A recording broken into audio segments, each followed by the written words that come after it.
दोस्तों, स्वागत है आपका हमारे यूट्यूब चैनल फिल्मी किस्से में। आज हम लाए हैं एक नया किस्सा, एक कॉमेडियन की, यानी कि राजेंद्र नाथ जी की ट्रेजेडी भरी कहानी।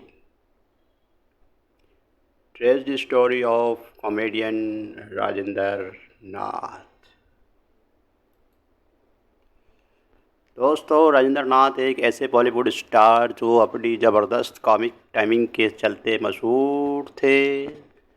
60-70 के दशक की फिल्में में इनकी कॉमेडी के बिना अधूरी मानी जाती थी। ये वो समय था जब महमूद और जानी वाकर जैसे कॉमेडियन फिल्म इंडस्ट्री में अपनी जगह बना चुके थे, लेकिन इनके बावजूद राजेंद्र नाथ पॉपुलर हो गए। दोस्तों, राजेंद्र नाथ जी का जन्म 8 जून 1931 को टीकमगढ़ मध्य प्रदेश में हुआ था। उनकी फैमिली मूलतः पेशावर पाकिस्तान से थी, लेकिन भारत पाक विभाजन के बाद जबलपुर में आकर बस गई। राजेंद्र नाथ की स्कूलिंग दरबार कॉलेज रीवा में हुई। कांग्रेस लीडर रहे अर्जुन सिंह उनके क्लासमेट थे। पिता राजेंद्र नाथ को डॉक्टर बनना चाहते थे, लेकिन राजेंद्र नाथ को पढ़ाई में दिलचस्पी नहीं थी। वो अपने भाई प्रेमनाथ की तरह फिल्म इंडस्ट्री में किस्मत आजमाना चाहते थे। प्रेमनाथ बॉम्बे जा चुके थे और उनकी देखा देखी पहले भाई नरेंद्र और फिर राजेंद्र नाथ ने भी 1949 के आसपास बॉम्बे का रुख कर लिया। यहाँ उन्होंने कॉलेज में एडमिशन लेकर आगे की पढ़ाई की। इसी दौरान वो पृथ्वी थिएटर से भी जुड़ गए और छोटे मोटे काम करके अपना गुजारा करने लगे। मुंबई में वो अपनी भाई प्रेमनाथ के घर में रहा करते थे।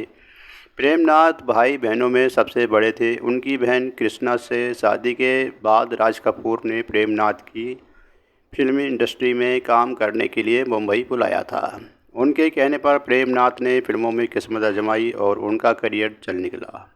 इसी दौरान उन्होंने एक्ट्रेस बीना राय से शादी कर अपना घर बसा लिया। राजेंद्र नाथ पृथ्वी थिएटर में होने वाले प्ले में काम करने के खुश थे, लेकिन इसी दौरान वे थोड़े लापरवाह हो गए। उनके बड़े भाई प्रेमनाथ को उनकी लापरवाही बिल्कुल पसंद नहीं थी। इसी वजह से एक दिन उनको राजेंद्र नाथ पर गुस्सा आ गया और उन्होंने उसे घर से निकाल दिया। अपने घर से निकालकर प्रेमनाथ ने अपने दूसरे घर में राजेंद्र नाथ के रहने का इंतजाम तो कर दिया, लेकिन रोज़मर्रा के खर्चे चलाना उनके लिए मुश्किल हो गया। तब करण जौहर के पिता यश जौहर उनके रूममेट हुआ करते थे। एक इंटरव्यू में राजेंद्र नाथ ने कहा था, मेरे पास एक पुराना स्कूटर हुआ करता था जिसमें पेट्रोल भरवाने के लिए हमारे पास पैसे नहीं होते थे। खाने के लिए हम दोस्तों पर निर्भर रहते थे, लेकिन ऐसा कब तक चलता, हमेशा मेरे मन में यही सवाल रहता था। मुझे अपने करियर के प्रति सीरियस होना ही था। मेरे भाई ने जो भी किया था वो मेरे भले के लिए ही किया था। फिर राजेंद्र नाथ अपने करियर को लेकर सीरियस हो गए और फिल्मों में काम ढूंढने लगे। शुरुआत में उन्हें चंद सेकंड के रोल मिले और वो कोई ख़ास पहचान नहीं बना पाए और उन्हें तकरीबन 10 साल तक स्ट्रगल करना पड़ा। इसी दौरान प्रेमनाथ ने पीएन प्रोडक्शन के नाम से एक प्रोडक्शन हाउस खोला, जहां उन्होंने भाई राजेंद्र को काम दिया। राजेंद्र नाथ ने 1953 में आई फिल्म संगूफा और 1954 में रिलीज हुई फिल्म गोलकुंडा का कैदी में छोटे मोटे रोल किए, लेकिन ये दोनों फिल्में फ्लॉप रही। इसके बाद उन्होंने हम सब चोर हैं में पहली बार कॉमेडी को दो नोटिस किए गए। राजेंद्र नाथ के लिए सन 1959 में आई फिल्म दिल दे के देखो एक उम्मीद की किरण की तरह साबित हुई। इस फिल्म में अपनी ज़बरदस्त कॉमिक स्टाइल से उन्होंने फिल्म मेकर्स का ध्यान खींच लिया। फिल्म में राजेंद्र नाथ को सधैर्य मुखर्जी के कहने पर लिया गया था और जिसके डायरेक्टर नासिर हुसैन थे। इस फिल्म में शम्मी कपूर और आशा पारेख लीड रोल में थे। दिल दे के देखो के बाद राजेंद्र का करियर चल निकला। उसके बाद 1961 में आई जब प्यार किसी से होता है में पोपट लाल का रोल निभाकर राजेंद्र 60 और 70 के दशक के बेस्ट कॉमेडियंस की लिस्ट में शामिल हो गए। 1972 तक वो अपने करियर के पीक पर रहे। इस दौरान उन्होंने हर बड़े डायरेक्टर प्रोड्यूसर के साथ काम किया। दिल दे के देखो और जब प्यार किसी से होता है के बाद राजेंद्र को नासिर हुसैन से फिर वही दिल लाया हूँ, बहारों के सपने और प्यार का मौसम जैसी कई फिल्मों में कास्ट किया, जिसमें उन्हें कॉमेडी खूब पसंद की गई। इस दौर में जानी वकर के अलावा महमूद भी बेस्ट कॉमेडियन बनने की राह पर थे, लेकिन कॉमेडी के इन दिग्गज के बीच भी राजेंद्र का सफलता मिली। मेरे सनम और फिर वही दिल लाया हूँ उनकी बतौर कॉमेडियन बेहतरीन फिल्में मानी जाती हैं। कॉमेडी में तो राजेंद्र ने झंडे गाड़ ही दिए थे, लेकिन एक फ़िल्म ऐसी भी थी जिसमें वे विलन बने थे। ये फिल्म हमराही थी, जिसमें उनके अपोजिट शशिकला थी। इसके अलावा उन्होंने वचन और तीन बहू रानियाँ जैसी फिल्मों की, जिनके या तो वो हीरो थे या फिर सेकंड लीड। वहीं फिल्म धड़कन और जीवन मृत्यु जैसी फिल्मों में वो सपोर्टिंग रोल में दिखाई दिए।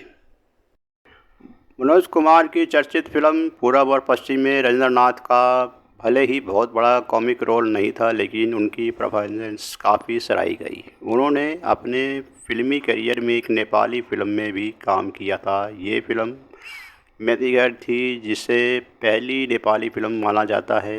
इस तरह राजेंद्र ने तकरीबन 187 फिल्मों में काम किया था। जब प्यार किसी से होता है में पोपट लाल के रोल से राजेंद्र को न केवल भारत में बल्कि विदेशों में भी बहुत पॉपुलैरिटी मिली थी। बाद में अपने करियर में राजेंद्र ने इस किरदार को खूब बुनाया और इसी नाम से स्टेज शो भी करने लगे। इसमें वो अपने यूनिक कॉमिक स्टाइल में जोक्स सुनाकर लोगों को मनोरंजन करते थे। वो ये सोच करने यूरोप और अमेरिका भी जाने लगे, जिससे उन्हें विदेशों में भी पॉपुलैरिटी मिलने लगी। 1995 से लेकर 2006 तक जब उन्होंने टीवी शो हम 5 में काम किया, तो यहाँ भी उनके किरदार का नाम पोपट लाल ही रखा था, जो खूब पसंद किया गया था। राजेंद्र अपने करियर में नई ऊंचाइयां छू रहे थे। उनकी निजी ज़िंदगी में अच्छी चल रही थी। सन 1969 में उन्होंने गुलशन कृपालिनी से शादी कर अपना घर बसा लिया था और 2 बच्चों के पिता भी बने। इसके कुछ समय बाद एक कार एक्सीडेंट ने उनके करियर पर ब्रेक लगा दिया। वो फिल्मों में काम नहीं कर पाए और धीरे धीरे फिल्म मेकर्स ने भी उन्हें रोल ऑफ़र करने बंद कर दिए। 4 साल तक खराब सेहत से जूझने के बाद राजेंद्र ने अपने करियर को दोबारा शुरू करने की कोशिश की, लेकिन नाकाम रहे। बतौर एक्टर कोई काम न मिलता देख 1974 में उन्होंने खुद एक फ़िल्म बनाने की सोची। फिल्म का नाम ग्रेट क्रैशर रखा, जिसमें उन्होंने रणधीर कपूर और नीतू सिंह को कास्ट किया, लेकिन ये फिल्म 10 दिन में ही बंद हो गई। दरअसल राजेंद्र को फिल्म मेकिंग के बारे में कोई नॉलेज नहीं थी, इसीलिए उन्होंने कास्ट क्रू को मुंह मांगे पैसे दिए, जिससे फिल्म ओवर बजट हो गई। नतीजा ये रहा कि फिल्म बंद करनी पड़ी और राजेंद्र लाखों के कर्ज में डूब गए। जिन लोगों से पैसे लेकर राजेंद्र ने फिल्म बनाने की सोची थी, वो उन पर पैसे वापस करने का दबाव बनाने लगे। इतनी जल्दी पैसा चुकाना राजेंद्र के लिए नामुमकिन हो गया, क्योंकि उनके पास कोई काम नहीं था। कर्जदारों ने उनसे अपने दिए पैसे का ज़्यादा से ज़्यादा ब्याज वसूलना शुरू कर दिया। इससे राजेंद्र की आर्थिक स्थिति और बिगड़ गई। अपने पूरे दौर पर बात करते हुए राजेंद्र ने एक इंटरव्यू में कहा था, दिल्ली और यूपी के डिस्ट्रीब्यूटर्स मुझे खून के आंसू रुलाने का कसर कस चुके थे। मेरी बुरी हालत के बारे में वो अच्छे से जानते थे, लेकिन इसके बावजूद उन्होंने मुझे दिए पैसे का तगड़ा ब्याज लगाया और मुझसे एक एक पैसा वसूल लिया। इस मुश्किल वक्त में भाई प्रेमनाथ ने उनकी मदद की और उन्हें फिल्मों में काम दिलाया। इसके बाद राज कपूर की प्रेम रोग और फिल्म बीबी ओ बीबी में राजेंद्र अहम रोल में नजर आए। 90 के दशक में आई काजोल की पहली फिल्म बेखुदी में उन्होंने काम किया था, लेकिन फिल्म सौदा उनके करियर की आखिरी फिल्म साबित हुई। राजेंद्र नाथ ने टीवी शो हम पाँच में भी लंबे समय तक काम किया। बड़े भाई प्रेमनाथ ने राजेंद्र नाथ को काफ़ी सपोर्ट किया, लेकिन 1991 में उनका निधन हो गया। इससे राजेंद्र नाथ काफ़ी टूट गई। इससे 7 साल बाद उन्हें एक और झटका लगा जब भाई नरेंद्र नाथ भी डेथ हो गई। निजी ज़िंदगी से दुखी होकर राजेंद्र नाथ ने एक्टिंग की दुनिया से दूरी बना ली। उन्होंने फिल्म इंडस्ट्री में किसी से मिलना जुलना भी बंद कर दिया और अकेले अपना जीवन बिताने लगे। 2008 में उनका हार्ट अटैक से निधन हो गया। दोस्तों, यह थी आज का फिल्मी किस्सा। आपको कैसा लगा? कृपया हमारे चैनल को सब्सक्राइब करें, शेयर करें, लाइक करें। देखते रहें हमारा चैनल फिल्मी किस्सा। जय हिंद, जय भारत।